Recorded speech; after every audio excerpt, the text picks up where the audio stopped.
2022년 중부연합회 홈커밍 초청 만찬을 시작하겠습니다.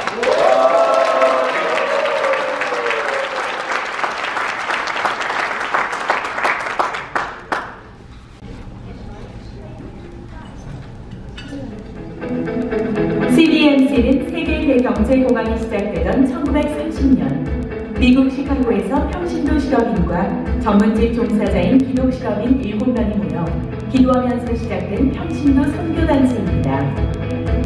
한국의 CBMC가 소개된 것은 1952년 6월 25일 한국 전쟁 중 임시 수도이던 부산에서 미 군사 고문단으로 참전했던 세실 힐베런이 기독 공보부사장이었던 황성수 박사에게 소개하며 시작되었습니다. 1967년 5월 공식적으로 한국 CBMC가 조직되었고 미국 유학 중에 CBMC에서 활동하던 김장환 목사가 한국의 CBMC를 알리는 데 중요한 역할을 담당했습니다. 국민주 한인 CBMC는 1975년 로스앤젤레스에서 최초로 창립되었고 현재 미국과 캐나다 각 도시에 9개 연합회에 약 50여 개의 지회가 세워졌으며 700여 명의 회원이 활발히 활동하고 있습니다. 비즈니스 세계에 하나님의 나라가 임하게 합니다는 비전을 가지고 실업인과 전문가들에게 복음을 증거하고 훈련하고 양육하여 성경적 기업 경영을 실천하게 하며 주님의 지상명령을 준행하도록 돕는 사역을 하고 있습니다. 매년 북미주 CBMC 대회를 열고 1995년 제1차 하와이 대회를 시작으로 2018년 제23차 시카고 대회를 개최하게 되었습니다. 아울러 북미주 CBMC는 CBMC 대학, 가정, 지회 창립, 차세대, 장비 전략 등 5개 사역팀을 이루고 CBMC의 비전과 미션을 이루기 위해 활동하고 있습니다. CBMC 대학은 CBMC의 비전을 성취하기 위한 영향력 있는 지도자를 훈련하고 양성하는 것을 목표로 하고 있으며 산하의 비전 스쿨, 리더십 스쿨, CEO 스쿨 등 수많은 수강생들이 배출되어서 CBMC 사역을 원활하게 하고 있습니다. 가정사역은 부부의 관계를 성경적인 원리의 근거에 살펴보고 행복한 부부와 가정을 세워가는 지혜와 방법을 배우고 적용하기 위한 훈련을 합니다. 지회 창립 사역은 현재 CBMC가 없는 지역에 도움을 드려서 새 지회를 창립하는 것을 목표로 하고 있습니다. 차세대 사역은 CBMC 회원들의 자녀와 영어권에 있는 2세들에게 CBMC를 소개하고 우리 자녀들에게 영성과 리더십을 훈련하고 가르쳐 차세대 CBMC를 도모하는 것을 목표로 하고 있습니다. 장기 전략 사역은 주신 사명과 우리가 처해 있는 환경에 맞추어 북미주 CBMC가 한층 업그레이드 되도록 임원진과 이사회의 단기, 장기 계획을 입안하고 이를 실행하는 구체적 로드맵을 제시하는 것을 목표로 하고 있습니다. 감사합니다. 우리 청년 회장님을 모시고 또 다시 회복되는 스토리를 들어보겠습니다. 박수로 환영해 주시기 바랍니다. 시편 말씀에 보라 형제와 자매가 연합하여 동감이 얼마나 선하고 아름다운지요. 너무 보기 좋습니다. 우리 연합회가 여럿이 있는데 그 중에 중부가 최고입니다.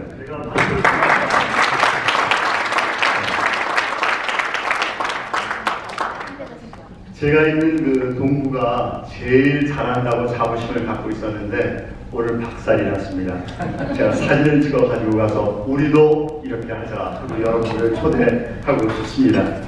너무 보기 좋습니다.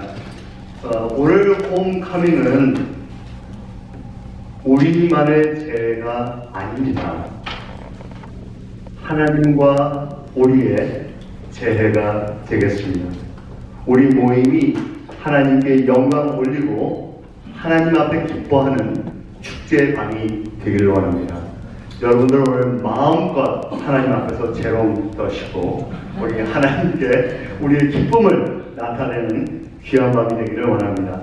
여러분을 사랑하며 축복합니다.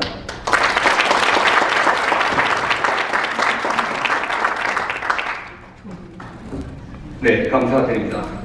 다음 순서로 우리 블루스지의 김영자 사장님의 그 회복 스토리 간증으로 듣겠습니다. 박수로 환영해 주시기 바랍니다. 안녕하세요.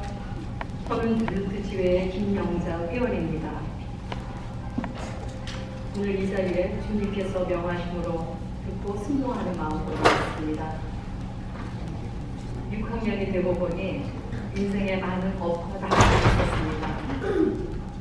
어려웠던 시간들을 인생의 여정으로 생각할 수도 있습니다. 하지만 하나님의 자녀인 저는 이번에 이 시간에 저에게 명하심에 행복해 주시는 하나님의 은혜와 인내하심을 감사하고 찬양하게 됩니다. 부끄러운 일이지만 거의 18년 전에 이혼하는 과정에 이혼이 끝나기까지 기도하지 않겠다는 바보 같은 결심을 하였습니다. 그것만은 제 마음대로 하고 싶었습니다. 제 생각에는 딸 둘에게 사랑받는 아내, 행복한 아내의 모습을 애들이 커서 독립하기 전에 보여주고 싶은 마음이 불같이 일었습니다. 예전에 마음이 어려운 시간에 기도를 하는 중에 그러니까 내가 여기 있노라 하는 예수님의 음성을 귓가에 2번이나 들었으니 또 눈을 감고 무릎을 꿇으면 포기하라고 할 것만 같았습니다. 내 생각에는 너무도 억지 없는 고집을 부린 결과 이혼은 끝나고 참 좋은 사람을 만나서 새로운 삶이 시작되었습니다. 하지만 제 영적인 삶은 완전히 혼동되어서 이제 예수님께 기도와 찬양이 끊어지고 말씀이 들어오지 않는 어둠 속에 떨어졌습니다. 다시 주님 앞에 제단을 쌓고 기뻐하는 주님 안에 삶을 사모하는데 생각과는 달리 회복이 안 되었습니다. 일 속에 다시 파묻혀서 영적인 고갈이 있음에도 아는 듯 모르는 듯 무디어져 가고 있었습니다. 그런 중에 CBMC에 나오게 되었습니다. 비즈니스하는 믿음의 동역자들과 서로 권면해주고 기도해주는 참 좋은 모임이었습니다. 여러 회장님들의 리더십 따라 형태는 틀려도 매주 한 번씩 우리의 모임은 바위에 물방울이 떨어지듯 세월이 지나면서 우리 속에 아름다운 공동체가 이루어져 가고 있었습니다. 참석하지 못해도 항상 있는 우리 CBMC, 언제라도 다시 오면 반가워하고 힘을 실어주는 제게는 친정 같은 곳입니다. 저희가 회복에 대해서 이야기를 나누자고 했을 때 저는 오랜 시간 동안 멀어져 있다고 생각했었는데 아니 어느새 제가 회복받은 은혜 입은 삶을 깨달아 알게 되었습니다. 마귀는 나를 자만과 유혹을 따라 패망의 길로 가기를 원하지만 하나님께서 믿음의 동역자들을 허락해 주시고 주님의 강권적인 은혜로 긴 여정 속에 하나님 항상 주님이 함께 계셨음을 인정합니다. 솔직히 남편의 사랑보다 더욱 소중한 그 사랑, 그 품 안에 저는 항상 있었습니다. 지난 코비드 기간 동안에 치통하게 되었습니다. 말로 형용할 수 없는 어려운 두려움의 시간을 지나면서 점차로 오늘에 이르렀습니다. 우리가 겪은 고통들은 낱낱이 말할 수 없는 불확실의 연속이었습니다. 저는 요즘 어려움을 겪고 있는 딸을 위해 기도하고 있습니다. 엄마의 마음으로 제 안타까운 마음이 하나님의 나를 향한 사랑을 더욱 깊이 깨닫게 합니다. 엄마와의 대화를 피하는 딸, 기도를 안 하는 나와 동일합니다. 엄마가 잔소리한다고 마음을 다해 하는 조언을 듣기 흘려듣는 딸, 주님의 말씀을 많이 흘려들은 나를 고백합니다. 회복이 필요하다고 말하는 엄마에게 내 생각대로, 내 고집대로 좀 더 하겠노라고 고집하는 모습이 곧 나입니다. 간절히 그 딸이 회복을 원하고 행동으로 실천하여서 하나님의 품 안에 이제는 혼자가 아닌 보호받는 사랑받는 딸임을 깨달아 알기를 원합니다. 저는 이미 예수님의 피로 구원받은 자입니다. 내 상처를 뒤돌아보며 머무는 자가 아니라 내게 주신 소명을 따라 빛으로 소금으로 살아야 할 의무가 있는 자입니다. 제게는 CBMC가 참 소중합니다. 어두운 시간에 회복은 혼자서는 할 수 없고 참으로 성도 간의 교제들은 너무도 큰 힘이 되었습니다. 회개하고 회복하면 요엘 24장 2장 24절과 26절 말씀에 하나님께서 회복에 대한 약속을 주십니다. 마당에는 밀이 가득하고 독에는 새 포도주와 기름이 넘치리로다. 내가 전에 너희에게 보낸 큰 군대 곧 메뚜기와 늑과 황충과 팔종에 먹은 횟수대로 너희에게 갚아주리니 너희는 먹되 충족히 먹고 너희를 기이 대접한 너희 하나님 여호와의 이름을 찬송할 것이다. 내 백성이 영영이 수치를 당치 아니하리로다. 감사합니다.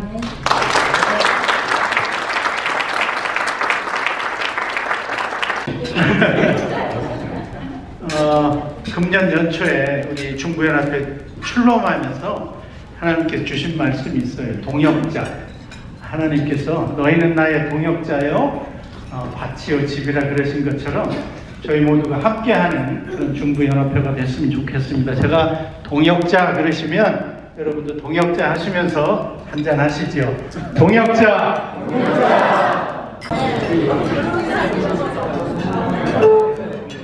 이문규 목사님, 유근준 목사님, 부회장님이신 유근준 목사님, 그리고 이미 다 발표는 됐지만 동남부 연합회 27개 한인회 총수장이신 우리 홍승원 회장님 6시간 걸려서 랠리에서 내려오셨습니다. 우리 아틀란타에 수호신 우리 이용기 한인회장님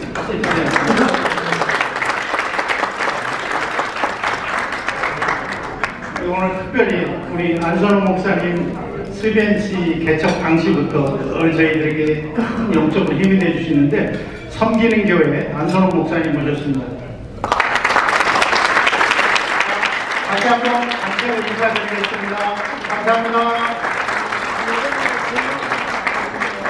교회 안선홍 목사님을 모시겠습니다. 여러 같은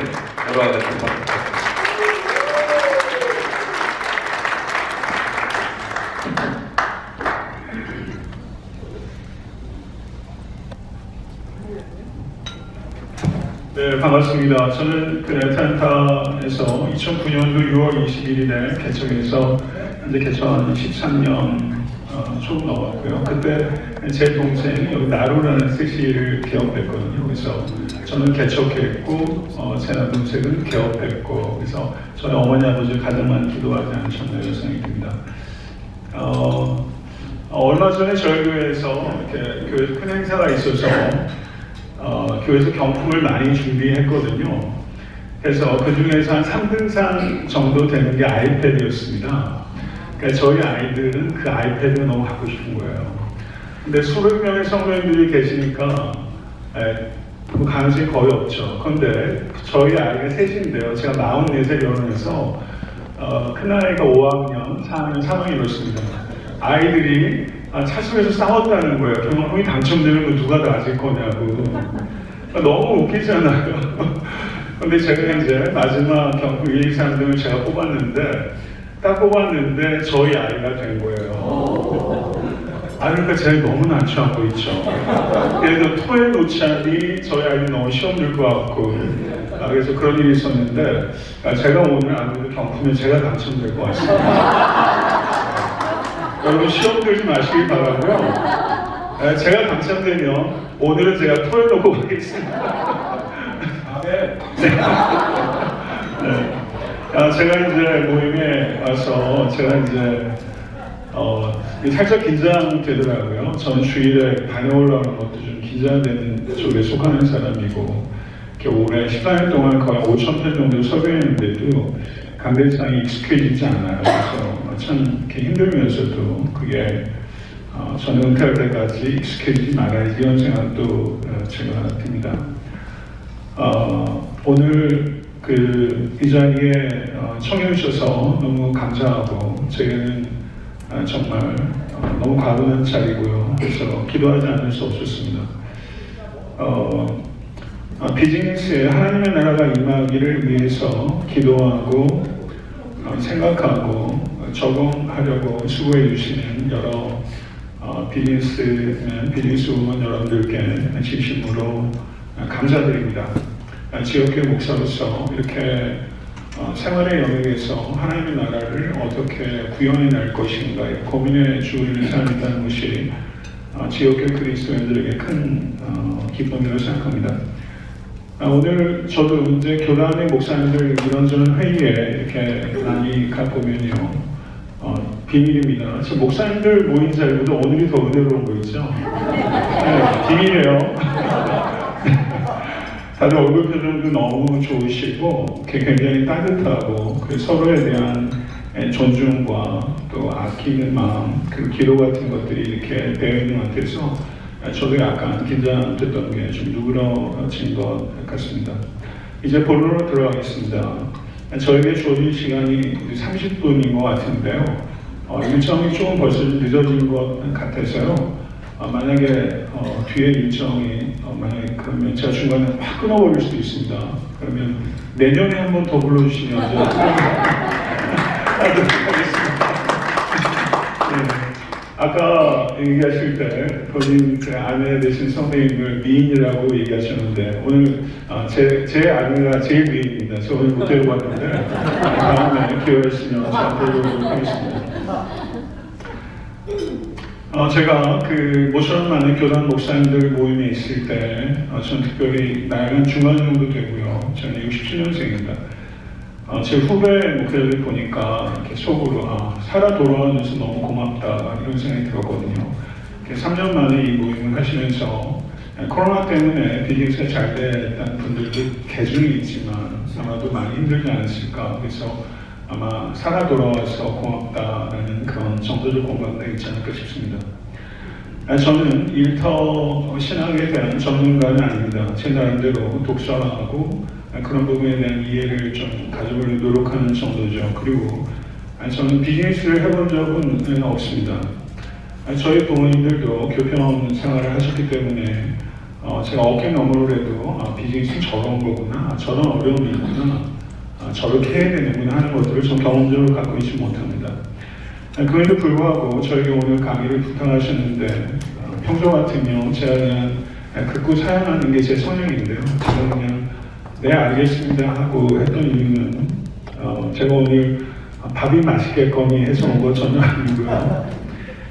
그리스도인들인 저희 성도들께서 일상 속에서 어떻게 주일에 교회를 오는 게 아니라 일상에서 어떻게 교회가 될 것인가, 신앙생활이 주말 여행이 아니라 사실 일상에서 교회 되는 문제에 대해서 고민을 저 역시 하지 않을 수 없었기 때문에 여러분들이 큰 도움이 되지 못할 거라는 것은 예상함에도 불구하고 여러 귀한 지역 공동체의 한 일원으로서 여러분들께서 일터에서 어떻게 하나님의 나라를 구현하고 또 실천할 것인가 쉽지 않은 일이라고 생각합니다. 그 부분에 있어서 조금이라도 사고를 확장하고 그 실천에 대한 결단을 내릴 수 있다면 좋겠다는 바람이 더 컸기 때문에 사용하지 못했습니다.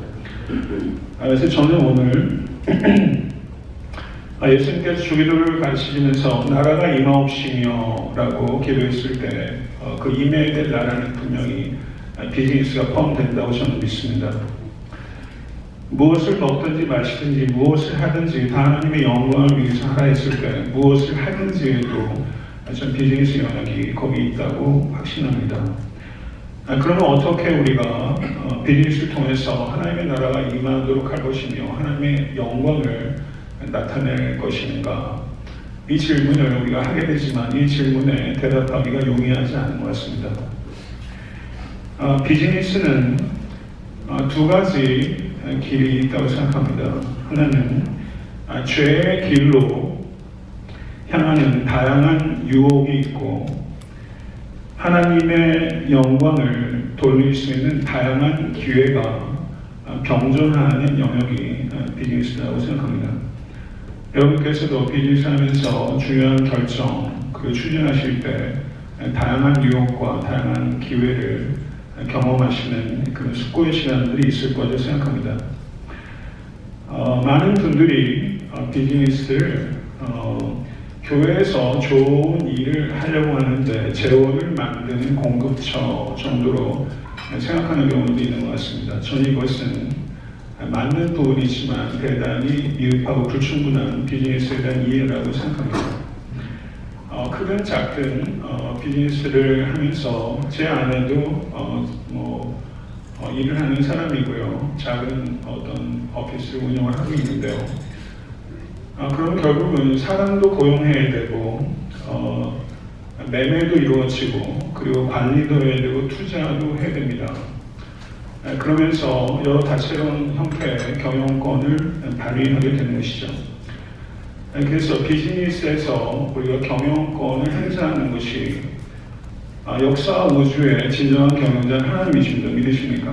그래서 여러분들의 비즈니스 행위를 통해서 하나님께서 역사 우주를 경영하시는 하나님을 닮아갈 수 있게 되는 것입니다.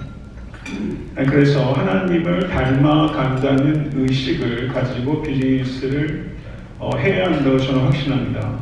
그래서 그런 생각을 비즈니스를 통해서 결국 하나님을 닮아가는 것이 성화라고 한다면 하나님의 그런 가치와 하나님의 주권이 나의 비즈니스 속에서 그 평범하고 반복되는 내 비즈니스 영역 속에서 어떻게 하나님을 닮아갈 것인가 하는 부분들을 제가 하나의 질문을 가지고 오늘 이야기를 해보도록 하겠습니다. 저는 두 가지 영역에 대해서 이야기를 하고자 합니다. 하나는 노동의 신학이고 하나는 소유의 신학입니다. 저는 제가 비즈니스 경험 자체가 없는 사람이기 때문에 제가 비즈니스 이렇게 해야 합니다 라고 얘기하는 건 경우에 닿는 이야기가 아닌 것 같습니다. 그래서 저는 성경적 의미의 노동관이 무엇인지에 대해서 말씀을 드리고 그리고 여러분들께서 크든 작든 재화를 이렇게 축적하시고 하는 일들에 있어서 그 소유를 어떻게 다스릴까 하는 부분 이 부분에 대해서 제가 말씀을 드리면 여러분들께서 구체적인 비즈니스 현장에서 적용할 수 있는 신학적 토대를 가질 수 있지 않나 저는 그런 생각을 하게 됐습니다. 노동이 무엇입니까? 제가 사전을 찾아보니까 사람의 생존 또는 생활에 필요한 물자를 얻기 위해서 육체적 노력이나 정신적 노력을 드리는 행위다 이렇게 말하고 있습니다.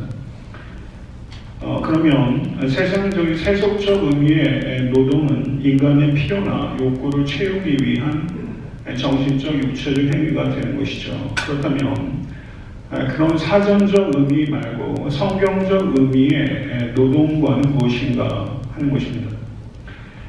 이 노동이 신학의 영역에서 전혀 주목받지 못했습니다. 그래서 1950년까지 이 노동을 주된 주제로 다루는 신학책이 전혀 세상에 등장하지 않았습니다. 굉장히 낯선 주제라고 할 수 있습니다. 그렇지만 우리가 거의 대부분의 시간을 일터에서 보낸다고 이야기했을 때 노동에 대한 바른 신학이 없이 삶에 대한 바른 신학은 존재할 수가 없습니다. 하나님께서는 안식하실 뿐만 아니라 또한 일하도록 인간을 창조하셨습니다. 그래서 하나님께서는 우리가 일만 하거나 일을 놓기를 원치 않습니다. 그래서 노동도 안식도 모두 하나님의 선물이다라는 것을 우리가 이해해야 될 필요가 있습니다. 기독교가 현대 기독교가 전 세계적으로 이렇게 무력해진 과정을 통과하고 있는데 저는 하나님께서 이 교회를 정결케 하시고 강력하게 아름다운 신부로 비고 계시다고 확신합니다. 상황은 낙담을 가져다 주지만 저는 낙심하지 않습니다. 특별히 12인치 모든 분들께서도 이 시대의 상황 속에서 낙심하고 그리고 무책임한 일들을 자기 합리화가 아니라 바로 이때를 위해서 아틀란타에 그리고 샬롯과 몽고메리와 이런 지역에 바로 여러분들 실업인으로 하나님께서 부르셨다. 그래서 여러분들이 제가 목회자가 된 것이 하나의 소명인 것처럼 여러분들께서 비즈니스맨이 되신 것이 비즈니스맨, 비즈니스우먼을 통칭하는 말이 뭐가 있습니까? 뭐가 있나요? 요즘 하도 언어를 이렇게 그렇게 써가지고 저도 좀 그런 말이 혹시 있나 좀 궁금한데 여러분들께서 비즈니스를 하시는 것은 하나님의 부르심이심을 진심으로 믿으십니까? 네. 저는 이것이 대단히 중요하다고 생각합니다. 나를 비즈니스맨으로 부르셨다. 그렇다면 노동이 평일에 예배가 되어야 하며 일터는 예배당이 되어야 되고 여러분이 일하는 시간이 예배 시간이 되어야 합니다. 이런 확고한 의식이 있어야 됩니다. 성경의 하나님은 일하시는 하나님이십니다. 그래서 성경 속에서 그 하나님을 표현할 때 정원사, 목자, 토기장이, 의사, 교사, 포도원지기, 대장장이 그 외에도 여러 가지 은유로 하나님 표현되어 있는데 성경의 하나님은 노동자라고 할 수 있습니다. 일하시는 하나님이십니다. 그래서 윌리엄 페일이라는 신학자는 하나님께서는 시계공이시다. 굉장히 시적인 표현이고 흥미로운 표현입니다. 하나님께서 세상을 창조하신 후에 하나님께서 그대로 방치하지 않으시고 쉼없이 일하고 계시다는 뜻이죠. 많은 사람들이 창세기를 잘못 이해해서 노동이 아담과 하와가 타락하는 결과로 이 세상에 들어왔다라고 생각하고 있는 것 같습니다. 그러나 창세기 1장 27절과 28절을 보게 되면 하나님께서 모든 생물을 다스리라 라는 말에 이 노동의 의미가 담겨 있는 것이죠.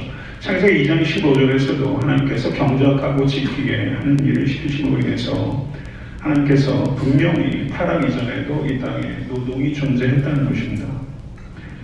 하나님께서는 피조세계를 다 완성하신 다음에 사람들에게 그것을 그냥 양도하신 것이 아니라 그리고 양도하시고 그것을 손대지 말고 그냥 내가 창조한 대로 그냥 보존해 라고 말씀하지 아니하시고 하나님께서 인간에게 그 창조세계를 창조의 절정인 인간에게 마치 모든 무대장치를 다 만드시고 인간을 주인공으로 스테이지에 올리신 것처럼 하나님께서 인간을 올리시고 창조세계를 보존하고 개발하고 발전시킬 수 있도록 문화 명령을 주신 것이죠. 그래서 하나님께서는 노동이라는 행위를 통해서 하나님께 창조세계를 완성하기를 원하시는 것입니다. 저는 하나님께서 창조세계를 완성시키는 노동에 있어서 가장 중요한 요소가 전 비즈니스라고 생각합니다. 그래서 여러분들께서 이 창조세계를 새롭게 하고 원존케 하고 그리고 인간의 죄로 말미암아서 창조세계가 왜곡되고 비틀어진 것을 교정하고 그리고 공허해진 이 창조세계를 채우는 일, 그래서 새 창조의 일이 어둠을 몰아내고 공허를 채우는 것처럼 여러분의 비즈니스 행위가 새 창조의 행위다. 저는 이것이 괜히 여러분들이 리서치하는 것이 아니라 이것이 여러분들이 가지고 있는 비즈니스의 진정한 의미, 내가 붙잡아야 될 의미라고 생각합니다. 그래서 창세기 3장에서 타락한 아담에게 저주의 결과로 더해진 것은 노동 자체가 아니라 노동의 고초다라고 이해하는 것이 정확합니다. 그렇다면 제가 오늘 강의 준비한 걸 대폭 좀 이렇게 짧게 하도록 하겠습니다. 제가 짧게 해야 내년에도 밥을 얻어먹을 수 있습니다. 그래서 그러면 창조 그 타락 이전에 노동이 있었다면 천국의 노동이 있을까요? 천국의 노동이 있을까요? 노동의 고초가 죄의 결과이고 노동 자체는 타락 이전에 있었다라고 하면 천국에는 노동이 있을까요? 여러분 천국 가시면 천국에서 노동이 있는 게 좋으시겠어요? 맨날 하프만 들리고 싶으세요? 천국에 노동이 있습니다. 시편 이사야 2장 2절에서 5절을 보게 되면 우리가 그들의 칼을 쳐서 보습을 만들고 그들의 창을 쳐서 낫을 만들 것이며 이사야 65장 20절 25절 중에서 22절을 보게 되면 내가 택한 자가 그 손으로 일하는 것을 길이 누릴 것이며 그들의 수고가 헛되지 않겠고 그들의 생산하는 것이 재능을 당하지 아니하리니 라고 말하고 있습니다. 이것은 천국의 상황을 이야기하고 있는 것이죠. 장차 도래할 완성될 하나님의 나라에는 노동이 있습니다. 그런데 그 노동이 아주 적합한 형태로 변모된 노동이죠. 우리가 예수 그리스도의 재림하실 때 우리가 변화돼서 썩지 몸을 입는 것처럼 이 노동도 변모되어야 되는 것입니다. 그래서 이 세상에서는 참 헛된 노동이 있죠. 이런 비즈니스하면서 정말 많은 경험들을 하게 되실 거라 생각합니다. 여러분의 수고도 헛되게 될 때도 있고 인간관계에서 얼마나 많은 실망들을 하실지 저 충분히 예상이 됩니다. 이 세상에서는 헛된 노동을 아무리 내가 피하려고 해도 완전히 피할 수 없지만 오늘 세상에는 헛된 노동은 존재하지 않습니다. 그래서 하나님께서 타락 이전에 하나님께서 계획하셨던 노동의 본래적 의미와 목적이 완전히 구현된 그런 완전히 성화된 형태의 노동이 있다라고 말할 수 있겠죠. 그래서 우리가 그 천국의 비즈니스가 있을까? 제가 그런 생각을 해봤어요. 그거는 제가 쉽게 얘기하면 제가 이단이 될 것 같아서 제가 아마 지역신문에서 천국에 안목사 비즈니스가 있다고 그러더라. 제가 먹긴 하는데 좀 어려웠을 것 같아가지고. 근데 생각을 해봤어요. 천국에 비즈니스가 있을까? 이런 생각을 하나님이 하는 걸 좋아하실까요? 싫어하실까요? 저는 좋아하실 것 같아요. 제가 아이들하고 얼마 전에 어디로 가는 예를 들면 올랜도 갔어요. 얘야 올랜도에서 뭘 할 거야. 근데 애들이 갈 때까지 아무 관심이 없어요. 묻지도 않아요. 생각도 안 해요. 근데 만약 그러는 것과 아빠 올랜도 가서 뭐 하고 싶어? 올랜도에 뭐가 있을까? 돌고래도 보는 거야? 막 물어요. 그러면 누가 좋아요? 묻는 아이가 이쁘죠. 상상해주는 아이가 이쁜 거예요. 그래서 우리가 천국에 대해서 상상하는 것은 정확해야 된다는 지나친 부담을 가질 필요 없습니다. 성경은 천국에 대해서 중요한 걸 얘기해요. 그리고 중요한 걸 기반으로 상상하는 거예요. 단 하나 중요한 것은 천국은 우리가 상상하는 것보다 훨씬 좋다. 천국에 비즈니스가 있을까? 그래서 제가 예전에 천국의 기쁨이라는 설교를 하면서 제가 비 오는 날 어디 제가 오늘 긴장됐는데도 밥맛은 좋더라고요. 그래서 내가 이 식욕은 좋구나. 비 오는 날 어디 월남국수집 가서 먹었는데 진짜 월남국수가 너무너무 맛있는 거 있죠. 최애 월남국수를 만났어요. 제가 천국의 기쁨에 대해 설명하면서 성도님들께 여러분 천국에 월남국수가 있을까요? 없을까요? 그랬더니 있었으면 좋겠대요. 그래서 제가 월남국수집 어디 갔었는데 전 그 집과 아무 상관이 없습니다. 맛있더라. 그랬더니 많은 성도들이 그 월남국수집 갔어요. 월남국수집이 있으면 월남국수집 비즈니스 하는 경우도 있지 않을까 그냥 상상해 봤어요. 제가 이 말씀을 드리면 천국에 비즈니스가 있을지 없을지 전혀 모르겠습니다. 그렇지만 천국의 비즈니스가 있을까? 라고 상상하는 하나님께 좋아하실 것이다. 그리고 천국의 비즈니스가 있다면 그 비즈니스를 어떻게 할까? 라고 상상해보고 그 비즈니스를 이 땅에 구현을 하는 게 어떤 뜻일까? 라고 생각하는 것은 권장할 만합니다. 권장할 만합니다. 저는 그렇게 생각합니다. 노동의 본질적 소명은 하나님의 영광과 이웃의 유익입니다. 이것은 우리의 존재의 목적이기도 합니다. 여러분들이 하는 비즈니스는 여러분의 존재의 연장이에요. 확장된 나라가 할 수 있습니다. 제 목회의 목적도 하나님의 영광과 이웃의 유익입니다.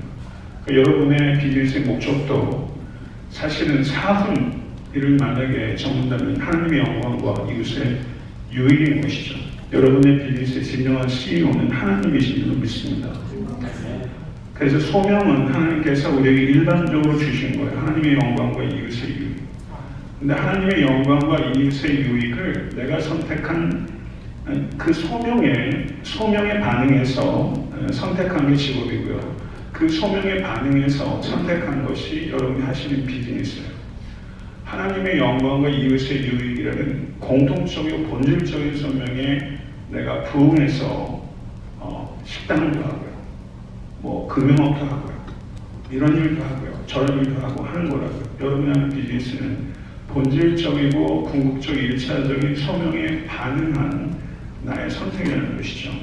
그래서 여러분 비즈니스 몇 살까지 하고 싶으세요? 조기 은퇴하고 싶으세요? 요즘 빨리 조기 은퇴하는 게 장땡이라고 목사가 장땡이라는 표현을 써도 되는지 모르겠습니다. 네. 그런 사람들이 많이 있고요. 그런데 우리가 그 2차적 소명, 여러분이 하는 비즈니스에 대해서 은퇴하는 거는 그거는 2차적 소명에 은퇴하는 것입니다. 본질적 소명이 하나님의 영광과 이웃의 유익이라는 이 본질적 소명에 은퇴하는 것은 우리가 천국에 갈 때까지 하는 것이죠. 그래서 여러분께서 하시는 일에 대해서 자존감을 얼마나 갖고 계십니까? 여러분이 하는 일이 자랑스러우십니까? 여러분이 그렇죠. 목회를 하는데 성도가 몇 명이에요? 5명이. 목회는 성도가 몇 명? 5,000명이래요. 누가 그분들의 목회자로서의 자존감, 이건 어떻게 생각할 수 있을까요? 여러분의 비즈니스를 어떻게, 전 비즈니스 하면서도 거기에 자존감의 영역이 있지 않을까 그런 생각이 좀 드네요. 1년 총 수입이 아니라 1년 총 헌금 합계가 아니라 목회 교회도 성도 숫자 많고 교회 재정 숫자 많고 전 그게 부흥인가요? 전 한 번도 그게 부흥을 생각한 적 없습니다. 작은 목회를 최선을 다해서 군수껏 끝까지 기르는 목회자가 큰 목사라고 생각합니다. 그러면 동일하게 비즈니스에도 그렇게 생각하는 게 하나님의 마음이라고 생각합니다. 그래서 여러분께서 하시는 직업에 대해서 그것이 별로 수익도 없고 그냥 겨우겨우 간신히 살고 뭐 이래도 그것에 대해서 부끄럽게 여기나 하찮게 여기지 마시고 거기서 해서 하나님의 영광과 이익이라는 본질적 소명에 내가 충실하다면 여러분 그것에 대해서 기뻐하시는 게 너무 중요합니다. 여러분이 하시는 일들이 여러분 스스로가 귀히 여기지 않으면 누가 그걸 귀히 여겨주겠어요. 그래서 저는 그런 부분들에 있어서 비즈니스에 대한 자존감, 이런 부분들을 분명히 굉장히 중요하다 이렇게 생각합니다. 청년들이 직장을 선택할 때 어떤 직장을 무엇을 하느냐, 어떤 직장을 선택하느냐 이런 거에 너무 골머리를 쏟아요. 어떤 직업을 선택할 것이냐, 어떤 비즈니스를 할까, 이런 생각인 거죠. 일식집을 할까, 중국집을 할까, 한식집을 할까. 비즈니스의 종류에 대한 고심을 하는 게 90%인 것 같아요. 그리고 어떻게 비즈니스를 할까? 그 부분은 굉장히 지역적인 부분이 된 것 같습니다. 저는 여기에 문제가 있다고 생각해요. 우리는 너무 많은 고민을 어떤 비즈니스를 할까에 쏟고 내가 그 비즈니스를 어떻게 할까에는 너무 적은 고민을 합니다. 하나님의 생각은 다른 것 같아요. 내가 어떻게 비즈니스를 할까 하는 부분들은 하나님의 가치에 대한 부분이고 윤리에 대한 부분이거든요. 근데 그런 고민들은 너무 적고 소위 내가 어떤 비즈니스 대박을 터뜨릴까. 그래서 비즈니스의 종류에 너무 이렇게 매몰되어 있어서 어떻게 비즈니스 해야 될까 하는 부분들에 너무 적은 고민을 하고 있는 것이죠. 저는 이윤을 극대화하고 그리고 효율적으로 하고 하는 모든 것들은 저는 이번 강의를 좀 준비하면서 그런 부분을 가치 중립적이다 이렇게 생각을 했는데 제가 전적으로 그 책에 공감하지는 않지만 웨이 굴덤이라는 저명한 학자가 쓴 책에서 비즈니스는 가치 중립적인 것이 아니라 비즈니스는 선한 것이다 이렇게 썼어요. 제가 비즈니스 하는 사람이면 그거를 읽으시면 너무 좋을 것 같아요. 저는 공감합니다. 여러분이 하는 비즈니스는 선한 것입니다. 만약에 여러분들이 비즈니스를 하지 않으면 이렇게 물물교환하는 시대가 됐다면 이 세상이 얼마나 힘들고 수준이 어떻겠어요.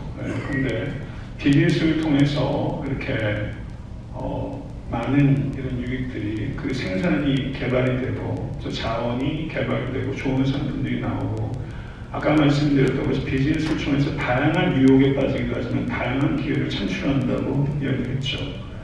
그래서 이윤을 국대화하고 부를 창출하는 것 필요한 것이지만 그거는 부수적인 것이며 여러분의 비즈니스를 통해서 하나님의 나라의 가치와 원리를 실천하고 선포한다. 내 비즈니스를 통해서 하나님의 성품이 선포된다. 아멘? 내 비즈니스를 통해서 하나님의 성품과 하나님의 능력이 선포된다. 내 비즈니스는 하나의 전시장이다. 내 비즈니스는 하나님이 어떤 분이신지를 전시하는 전시장이다. 여러분 사업장에 들어갈 때 그런 의식을 갖고 비즈니스를 내면 그게 목회 아니에요. 똑같은 질적인 수준을 갖고 있는 겁니다. 목회하는 것만 이상으로.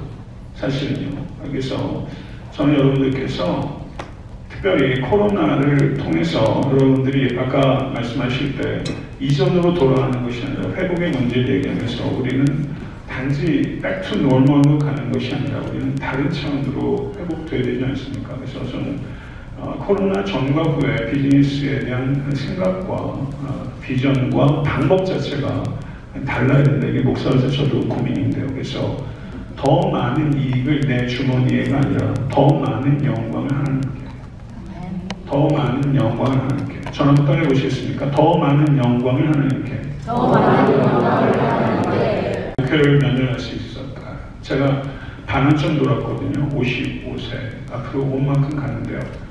언제 제가 1년을 목회할지 13년을 목회할지 15년을 어떻게 알겠어요?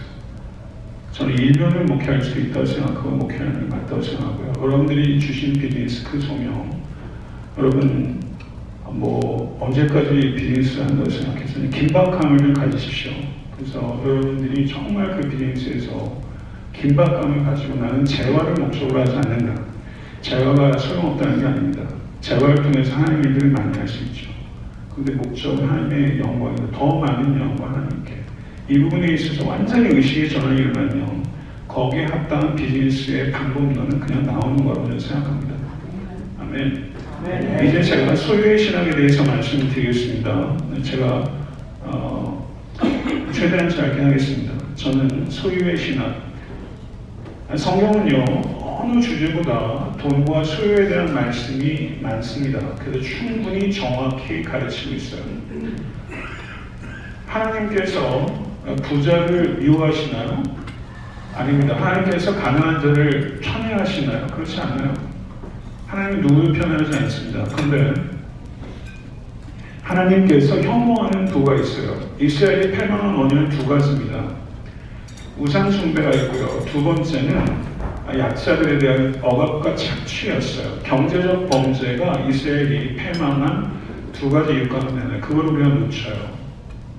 우상 숭배의 결과로 자연스럽게 윤리적 범죄가 나오는 것이고 그것이 약자들에 대한 억압과 착취로 이루어진 것입니다. 그래서 하나님께서 혐오하시는 분은 그 자체를 혐오하시는 것이 절대 아니고요. 뭐 계급 투쟁은 하나님 알지 않습니까? 가난한 자를 억압함으로 얻는 부와 가난한 자와 나누지 않는 부입니다. 여러분의 부는 만족할 때가 있나요?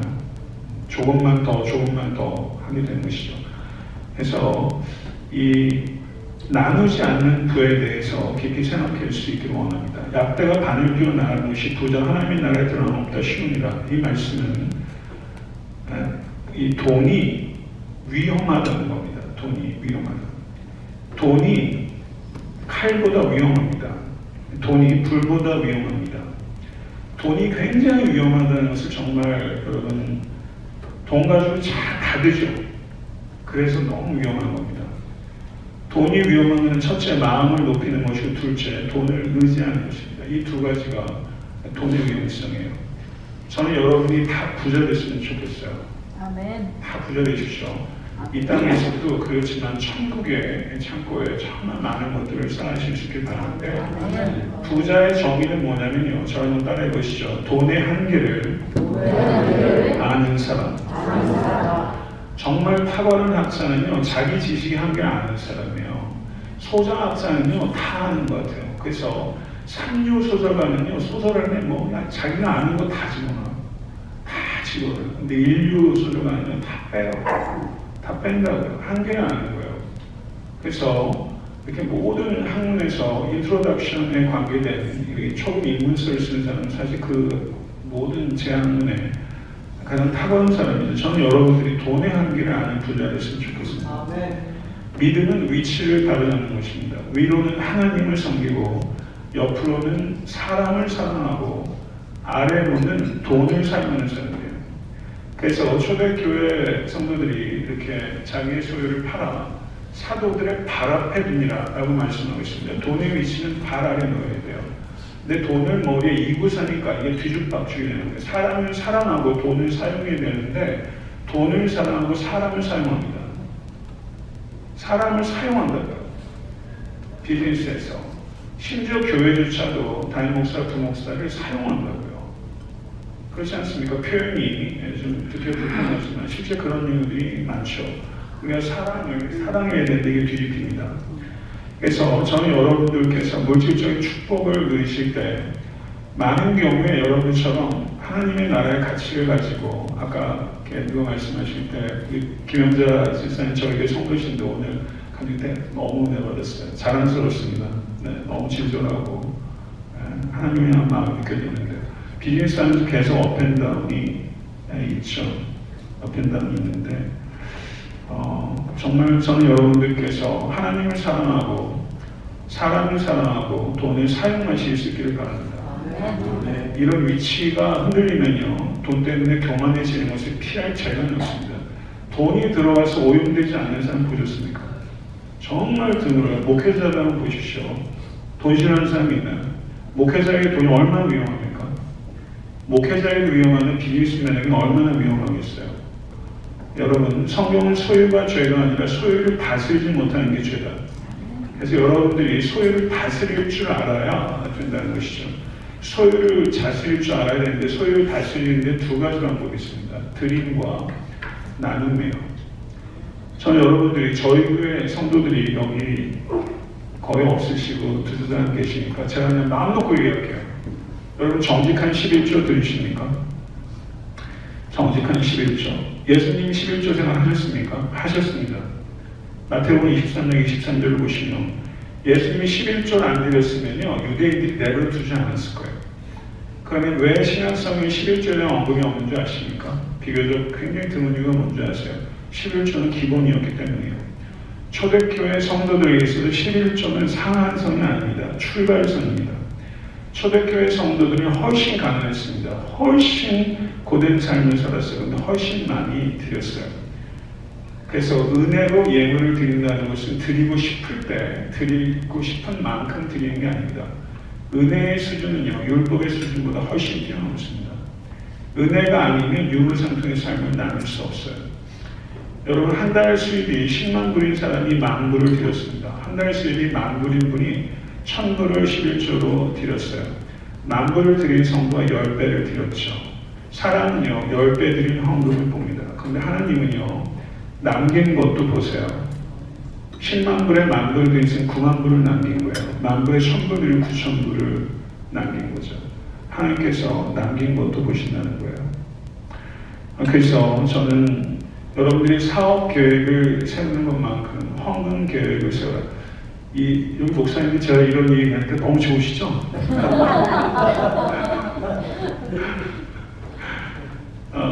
헌금 계획을 세우세요. 계획 없이 드리는 건 거기에 애정이 없기 때문에. 계획 없이 드리다 하는 것을 여러분이 취할 수 있지 않습니까? 희생적인 헌금 생활 하셔야 됩니다. 희생적인 헌금 생활 하셔야 돼요. 하나님께서 보시니까 그게 천국의 보화를 쌓는 거죠. 여기서 희생적인 헌금 제가 그냥 드리면 저는 저희 교회에서 제가 희생적 헌금에 본이 되려고 대단히 노력하고 있습니다. 저희 집사람도 일을 하는 사람이니까요. 예, 그 부분에 있어서 제가 그런 어떨 때 보면 제 집사람이 딱할 정도로 저희 집사람이 덴티스트인데요. 11년 동안 살면서 쇼핑 한번 하는 거 못 봤어요. 제가 너무 좀 안쓰러운 거예요. 며칠 전에서 왜 이렇게 옷을 안 사? 옷 좀 사. 그래서 제가 생일날 그냥 옷을 갖다 앵겼어요. 예, 제가 여자 옷을 사이즈를 알아야죠. 물어봐가지고 겨우 갖다 앵겼어요. 2년 전인가 구두를 하나 사왔어요. 구두 사온 거 처음 봤어요. 제가 쇼핑지나 사와가지고 사왔는데 제가 아는 브랜드였어요. 성도님이 한번 저한테 그 신발 해주셨는데 제가 그 알만한 브랜드 신발 도저히 못 신겠더라고요. 그래서 제가 내 남동생 됐어요. 근데 제 아내가 그 신발을 사왔더라고요. 얼마나? 그랬더니 몇백 불이래요. 그러더니 리턴 해야겠지 그러더라고요. 그래서 하지마 그냥 신어 그랬어요. 저는요 제가 2년 전에 산 차가 제 평생 산 차 중에 첫 번째 새 차입니다. 현대 산타페 뽑았어요. 그 전에 이번 주 목요일에 연합장로교 한 권사님 장례식 있죠. 두 분이 메디컬 닥터였는데 그분이 제게 100불짜리 차를 주셨어요. 아방은 25만 마일 뛴 거. 제가 교회 개척할 때쯤에. 그리고 저한테 차를 주시는 건데 100불에 제가 샀다고 하면서 제 부담을 덜어주시고 그날 저희 아버지 친구인데 오늘 차 팔았다고 기분 좋다고 500불어치 밥 사셨어요. 그리고 저희 교회 개척할 때 500불 헌금하셨고요. 두 분이나 메디컬 닥터인데 25만 마일 아발론 그때 차에 이렇게 옮겼어야 됐거든요. 그리고 그래서 제가 너무 그게 감동이 돼가지고 성도에서도 이렇게 검소하고 소박한데 목사님, 그래서 제가 2년 전까지 그 차를 타면서 11년 동안 100불에 산 차를. 근데 교회에 자동차 정비하는 분이 많아가지고 차가 춥지 않아요. 차가 CD 플레이어는 없는데 CD 플레이어가 없는 아까 고사 입고 막 이래가지고. 그런데 교회 장로님들이 너무 보기가 힘드신가 봐요. 그래서 그 차를 이제 바꿨죠. 제가 평생 처음 산 첫 번째, 저 그렇게 없이 살진 않았습니다. 근데 목사님 사람은 그런 데 생각했고, 그래서 제 아내 구두 처음 이렇게 나가서 몇백 불짜리 처음 샀고요. 그래서 어저께도 옷을 사라니까 자기네 미모가 있대요. 그래서 옷을 안 사드린다고 자기들이 간섭이에요. 옷까지 잘 입으면 안 된대. 그래서 그래 알았다. 저는 그래서 제가 목사이기 전에 한 성도로 희생적인 헌금 생활을 성도들이 알든 모르든 그렇게 하려고 최선을 다하고 있습니다. 그래서 남기고 가지 않는다. 난 오히려 교회에 남기고 간다. 그렇게 생각하면서 가고 있어요. 그냥 제가 목사가 아니라 한 성도로서의 제 실력은 그냥 말씀드린다고 생각하시고 이해해 주시기 바랍니다. 그리스도인의 삶의 이상은요, 저를 한번 따라해 보시죠. 단순하고 관대한 삶. 잠언 14장 31절을 보게 되면 가난한 사람을 학대하는 자는 그를 지으시기를 멸시하는 자요, 궁핍한 사람을 불쌍히 여기는 자는 주를 공경하는 자니라. 우리 하나님께서는요, 지극히 작은 자와 자기를 일치시키는 하나님. 저는 이 하나님이 너무 좋습니다. 그래서 여러 비즈니스맨 여러분들께서 내 욕망을 채우는 삶이 아니라 이웃의 필요를 채우는 삶으로 코로나를 통해서 완전한 전환이 이루어졌다. 이 고백을 하실 수 있기를 간절히 소망합니다. 그래서 우리를 향한 하나님의 확실한 뜻, 특별히 비즈니스에 종사하신 여러분들을 위한 하나님의 확실한 뜻은 저 한번 따라해 보시죠. 수고하여 일하고 단순하게 살고 버겁도록 관대하게 나누며 사는 것이다. 네, 버겁도록 관대한 나눔이 중부 CBMC를 통해서 나타날 수 있기를 기대하고 소망합니다. 한 이야기를 나누고 오늘 제 이야기를 마치겠는데요. 쉐이 클레어본이라는 사람이 쓴 책을 제가 읽고서 거기에 나온 이야기 중에 굉장히 인상적인 이야기가 있었습니다. 그 지역에 아주 부유한 크리스천이 있었어요. 그분이 이렇게 홈리스에게 상자 하나를 보냈어요. 이 선물을 노숙자를 위해 써주십시오. 그래서 노숙자가 정말 기대를 하고요. 지역에서 아주 부자분이 보내줬으니까 거기 딱 열었더니요, 거기에 뭐가 있었냐면요, 팝콘 알갱이가 있었어요. 팝콘 알갱이 먹으라는 거죠. 근데 얼마 뒤에 또 다른 단체에서 물품이 왔어요. 근데 노숙자 아이들이 탈 수 있는 자전거, 칠면조 고기, 그리고 수천 불의 기부금까지 왔어요. 그거를 보낸 단체가 어디냐면 마피아였습니다. 마피아는 그렇게 보내는데 지역에 방귀깨나 낀다고 하면 그렇게 표현하더라고요.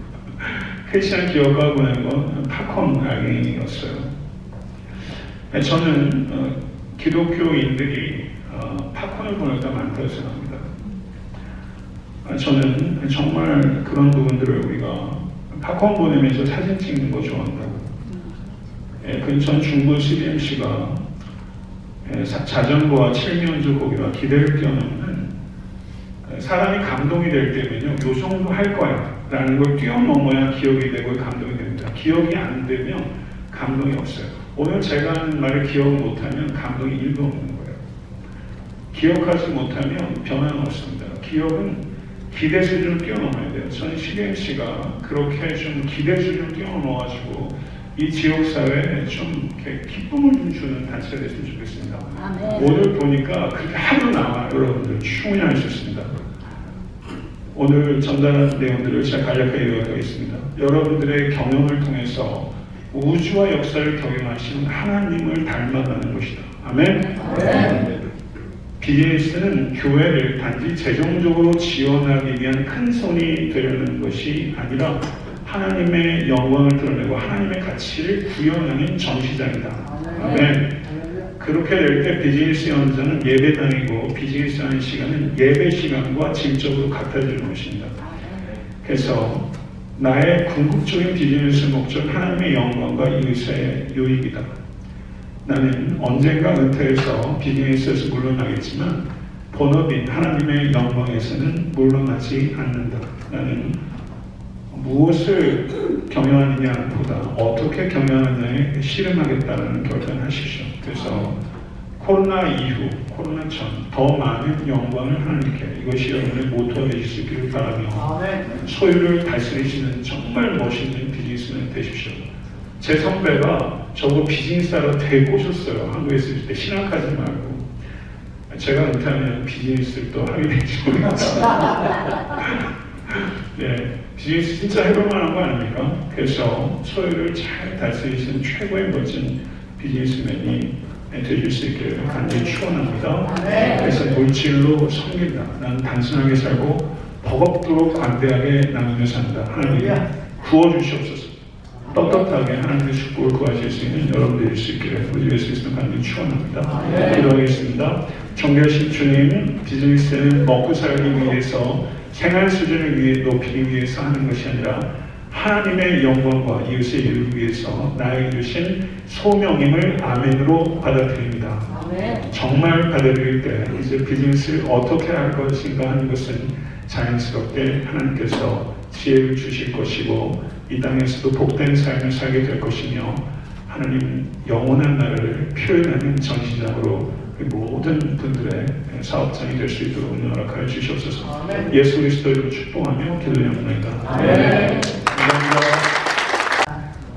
저는 아틀란타에서 한 33년째 사는 것 같아요.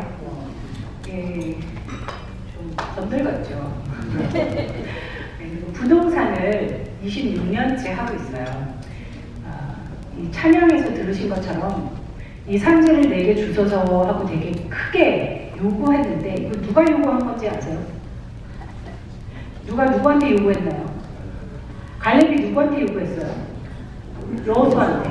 왜요? 네? 왜 요구했어요? 목사님한테 나도 받아본 것 같아요. 여호수아 14장에 보니까요, 갈렙이 그러더라고요. 여호수아한테 45년 전에 약속한 땅을 달라고 요구합니다. 40살 때 갈렙이 모세가 갈렙하고 여호수아님이 가서 가나안 땅에 가서 그 땅이 살만한지 가서 알아보라고 했을 때 정말 믿음을 가지고 그 땅에 가서 우리 이거 점령할 수 있어 하고 그 이후부터 45년이 걸렸대요. 그래서 그 순종한 갈렙과 여호수아에게 땅을 약속합니다. 하나님이 모세를 통해서. 그래서 45년 후에야 갈렙이 내 땅 주세요 합니다. 부동산 하는 사람인지는 모르겠지만 제가 부동산을 하니까 땅에 되게 민감해요. 근데 제가 이제 만남에 대한 쉐어를 하라고 하셔서 생각을 너무 많이 해봤어요. 근데 정말 첫 번째로는 진짜 기회를 저한테 주셔서 또 이렇게 스피치 할 수 있도록 해주신 또 우리 회장님들께 너무 감사하고요. 그리고 이 CBMC를 제가 처음에 들었던 게 한 22년 전이거든요. 그때 진짜 영했죠. 세월이 이렇게 22년이 흘러서 YG회로 영 하고 싶은 그런 회원으로 들어왔습니다. 그래서 올해 아마 이렇게 큰 그룹을 만난 거는 아마 없었던 것 같아요. 처음인 것 같고요. 그래서 이렇게 새로운 만남에 대해서 정말 오늘 준비하면서 발이 떨었어요. 그리고 지금 사실 제가 그 사이너스 인펙션이 있어갖고 저 원래 노래 더 잘해요. 네, 그리고 원래 좀 무대 체질이라 왔다 갔다 하고 싶은데 좀 이렇게 조심하게 있습니다. 네, 그래서 그 만남에 대해서 저는 새로운 만남과 옛날의 만남을 생각해봤어요. 그래서 여러분들 이렇게 새로 만났고 또 제가 이제 새로운 사업을 또 구상하면서 또 새로운 분들을 많이 만났어요. 그런데 이제 옛날의 만남을 생각해 보니까 정말 시편 23편에 하나님이 다윗을 통해서 그 중간에 그런 말씀이 있으시더라고요. 원수의 목전에서 상을 베푸신대요. 그리고 가만히 생각해 봤어요. 근데 원수의 목전에서 나한테 상을 베푸신다. 그리고 원수는 제가 옛날에 알던 사람일 거 아니에요. 성경 말씀 다 나들고 한 거니까. 그럼 원수의 목전에서 상을 베푸시는데 그 상을 받아서 뭐 어떡하라는 거예요? 먹으라는 게 아니잖아요. 먹으라는 거잖아요. 상 차려주신 거예요. 근데 원수 앞에서 밥을 먹으면 제가 소화가 되게 안 될 것 같더라고요. 아닌가요? 여러분, 원수 앞에서. 저는 최애예요. 원수 같은 사람이 있어요. 저 깊숙한 속에 사실은 다 있으시잖아요. 아닌 척하지 마시고. 그래서 과연 내가 원수 같은 XYZ, XXS 예를 들어서 그 사람을 만났을 때, 다시 만났을 때 과연 마음 편하게 밥을 먹을 수 있을까? 그 생각을 좀 많이 해봤어요. 만약에 그렇지 않다면 사람들이 좀 되게 죄송할 것 같아요. 그래서 그렇게 원수의 앞에서 내가 소화 잘 되게 밥을 먹을 수 있는 그런 사람이 돼야 되겠다. 그래서 옛날의 만남을 다시 만나게 했을 때 누구와도 만나도 누군가와도 만나도 제가 26년을 부동산을 했는데 여러분은 저 아무도 모르시죠 사실. 신문에 한 번도 안 냈어요. 한국신문에. 네, 제가 한국말 되게 잘하잖아요. 영어를 더 잘해요. 놀랍죠? 그래서 손님들, 저 클라이언트들이 이제 외국분들이 거의 90%였어요. 이때까지 일할 때. 근데 나이가 이제 반백년이 넘어가니까, 네, 51예요. 비밀이지만, 한국분들이 이렇게 그리워지는 거예요. 그래서 이런 새로운 만남을 어느 사장님이 딱 보내주셨을 때, 바로 예스하고 제가 9월 27일 날 들어왔거든요. 네, YG. 그래서 이렇게 새로운 만남에 너무 설레이고요. 그러나 이제 옛날의 만남을 돌아보면서 하나님이 또 그런 말씀도 하셨더라고요. 다 용서하래요. 너무 그게 저는 제 개인적으로 옛날에 그 비즈니스 하면서 저한테 손해보게 한 사람들이 사실 조금 있어요. 여기 안 계실 것 같아요. 아마 안 보이시는 것 같은데. 그래서 옛날에 사업을 하면서 제 소위 말하는 등에 칼을 펴주신 한국분들이 여기 한 두 명 사시거든요. 아틀란타에. 그런데 그분들을 만나더라도 정말 웃으면서 정말 다 용서했거든요. 근데 이제 모르겠어요. 딱 만나면 그 용서했다는 게 정말 용서가 됐는지 안 됐는지 만나봐야 될 거 아니에요.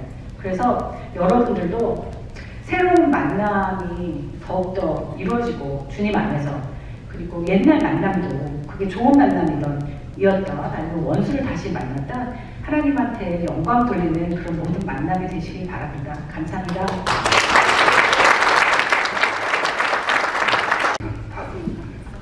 바로 합니다.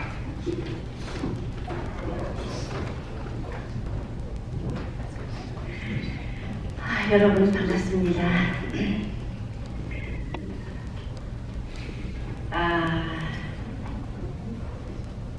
간증을 특별한 간증을 저보고 하라고 했는데요. 저는 오기 전에 저 코너에 앉아서 조용히 있다가 조용히 갈 생각을 하고 그랬는데 또 이런 기회를 주니 이야기 좀 나눠야겠지요. 회복 너무 많은 말씀들 잘 하셨어요. 특별히 우리 목사님 일에 대해서 진정한 그 비즈니스가 어떻게 회복이 되고 그 의미를 말씀 잘 해주셨는데 비즈니스에 대해서 보다도 오늘은 제 개인의 고난, 개인의 삶에 대해서 이야기를 잠깐 드리자고자 하면은 남편 박기성 사장님께서 지금 이 자리에는 안 계세요. 제가 CBMC 참석한 지가 25년이 되는데 정상이라 그러면은 저 자리에 앉아 계셔야 되거든요. 우리 이춘봉 회장님 옆에 작년 이맘때에 둘이 약속한 거 있습니다. 2022년은 우리 아틀란타 지회에서 당신과 나 같이 우리 아틀란타 지회에서 하자고, 그리고 열심히 제가 걸어온 길이 벌써 2008년도 CBMC 처음으로 참석했을 때 비즈니스가 모이며 비즈니스를 어떻게 해야 된다는 그 깨달음을 가지고 나면서 비즈니스를 저는 그 방향대로 나가면서 잘 됐습니다. 지금도 잘 흘러가고요. 그래서 남편한테 항상 CBMC 홈카밍 때마다 모시고 오고 행사마다 모시고 우리 청년에서 회할 때마다 이제 비행기표 다 사서, 하지만은 그다지 기쁘게 동참 안 하셨어요. 그 원인은 이제 그 남자의 자존심이 왜 그럴 때 부리는지 모르겠지만요. 그러니까 여자가 나가는 그 자체가 별로 안 좋아했었고, 또 두루두루, 그래서 내가 지금 20년을 살면서 15년 동안 CBMC를 하면서 많이 다툰 중에 하나가 CBMC 가자. 안 간다. 안 간다. 왜 안 가냐? 맨 처음에는 이러쿵저러쿵 거기 있는 사람들 어쩌고 저쩌고 했는데 그 뒤에는 서서히 바꾸면서 오신다고 하셨어요. 그 참으로 장면, 그때는 둘이 이렇게 손잡고 가는 거다. 가서 우리 이춘봉 회장님 그 아틀란타 지회로 그렇게 천떡같이 약속을 했는데 또 큰 아쉬움이 남았네요. 장면님한테 가난 편적 받고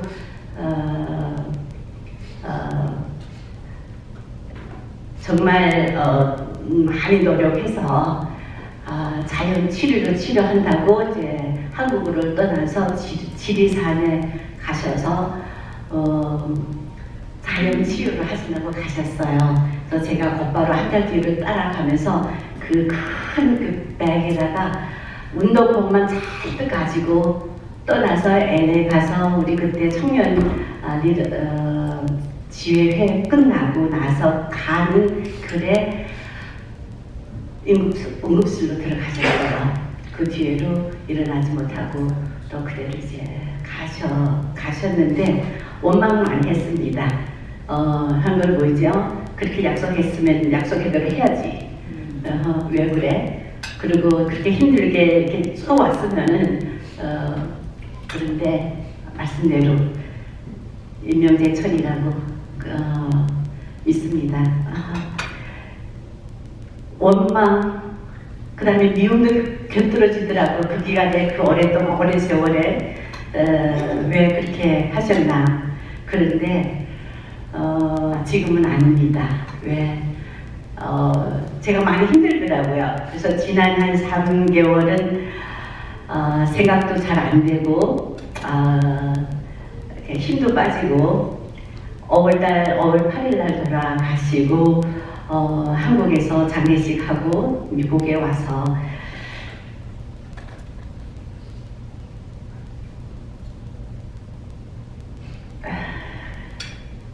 그러고 나니 제 몸, 마음 다 이렇게 바닥으로 쓰러지고 6월달, 7월, 8월은 제가 좀 벗어나려고 발버둥 치면서 외국으로 스콜랜드, 잉글랜드로 갔어요.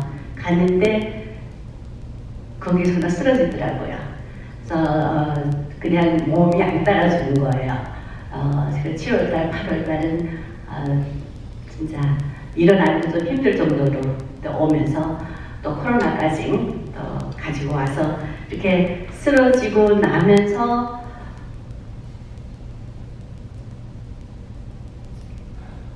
다 넘어갔는데 하나는 귀는 잘 들리더라고요. 그러면서 제가 많은 그 귀로 그냥 둔너서 성경 읽기를 많이 했고 그 다음에 그 더 넘어서 영적이라는 게 뭔가, 죽음이 뭔가, 죽음을 떠나서 그 부활이 있나? 우리 다 기독교인 부활, 예수님의 부활을 믿습니다. 믿지요. 근데 제가 진짜 당하고 옆에 사람 없어지고 그러니까 그게 더 갈망해지는 거예요. 죽음이 뭐죠? 이 사람 떠났어. 우리 집 뒤에 그 뒷뜰에 잡초가 막 무성하게 자라고 제가 좋아했던 그 보라색 꽃이 1년 4계절 항상 우리 집 앞에 뒤에 다 피곤 했는데 서서히 없어졌어. 그리고 없더라고요. 나가도 꽃이 없어. 이제 그러면서 이 사람이 진짜 갔구나. 이제 그걸 느껴요. 느끼면서 솔직히 말해서 지금까지도 계속 이 사람이 오래 살아있다는 생각을 하는데 이게 뭔가고 나는 스스로 가는 건 아닌 이 사람은 없는데 내 마음에는 어딘가 살아있는 것 같은 거예요. 근데 내가 이 생각할 때 이걸 깨달은 거에 뭐냐면은 이게 부활이고 이게 뭐냐면 영적인 연결이라는 거 느꼈어요. 그러니까 이 사람은 내 마음속에 영원히 살아있을 것 같아요. 영원히 살아있을 거야. 그래서 그것이 영적인 연결이고 영원한 부활이고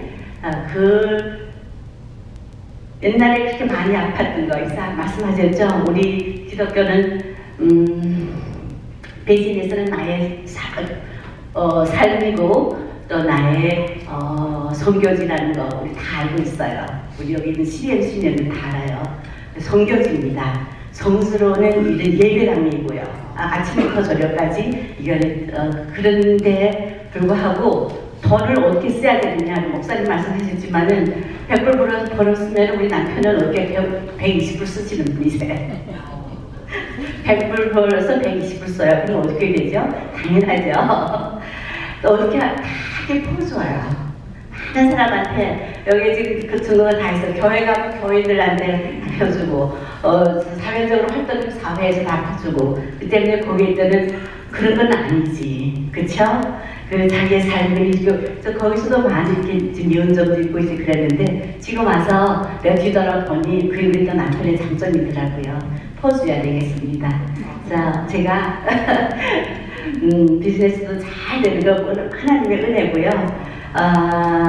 은혜 안에서 이거는 비즈니스 내가 하고 있지만은 청지기 뿐이라는 거. 그러니까 청지기고 하나님께서 나한테 주신 이 땅을 잘 관리하고 잘 그 땅이라는 말에는 우리 다 있을 겁니다. 저한테는 제일 중요한 건 우리 직원들이에요. 우리 직원님들이 자기의 그런 탤런트를 잘 개발하고 잘 발전하고 또 그 각자 우리 직원 많을 때는 한 20명이 넘는데 한 사람 한 사람이 자기의 탤런트를 발전 발휘해서 나가면은 그것으로 저는 큰 삶의 가치를 실현한다는 거.